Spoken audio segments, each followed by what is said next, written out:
The new record with Shakira, I can basically tell you the story since the last album that we worked on with her, which wasn't that we went in the studio and worked with her with no way, shape, or form.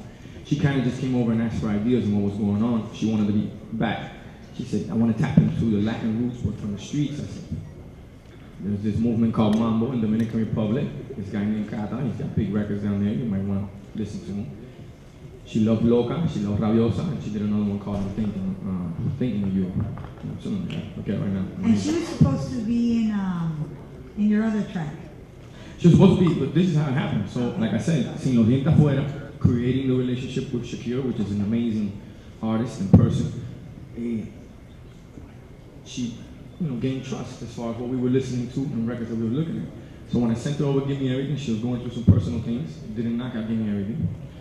She missed, I think, I Found Love in a Hopeless Place, which Rihanna knocked that out of the park. #1, ganó hasta en Pluto. Y entonces, so she called me back and she said, hey, I want to get with you and see what's going on and what's the new movements and this and that. So we sit down, play the records, and I had this one record that Tank had wrote and Mark Kitchen produced with Sidney Sampson and Buddha. And then she said, at first we were going to knock out Feel So Close, the record that we're just, getting very big now. And she took it back to Spain and she said, look, I knocked out, but get it started. You might like it, you might not, but I think it sounds good.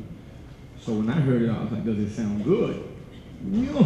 I was in Cannes, France, doing the NRJ Awards with her, and there was a bunch of execs there, and the rooms are built so that you can hear up top because there's no roof, so you can hear everything going on. So yo siempre ando con bocina, and I hooked it up and I started playing the record, and the execs started going crazy. What's that? What's this? What's that? I said, no, that's how me and Shakira did.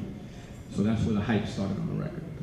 Siempre una estrategia, calculado. The biggest record of my life has been Give Me Everything, not only #1 in the United States, but #1 all around the world. Give Me Everything is the record that I'm most proud of. I'm going to tell you why. Not because it was #1 all around the world and none of that, gracias a Dios, pero because I got a chance to show the world how I took my life from negative to positive. So when you start off a record like that and you say, me not working hard, yeah, right, picture that with a Kodak. A matter of fact, go to Times Square, take a picture of me with a Kodak. That's showing our struggle. That's showing why my parents were immigrants and came to this country looking for freedom, for opportunity. Those little lines right there, I want to tell you, I took my life from a negative to a positive. I just want you to know that. I use those lines as motivational, they inspire, and I let everybody know exactly what I mean by it. That's why it's so important to me. Because when I was younger, and my mother, if she could take me to school, some days she could, some days she couldn't, she would play a tape for me, and it would go, oh, gracias.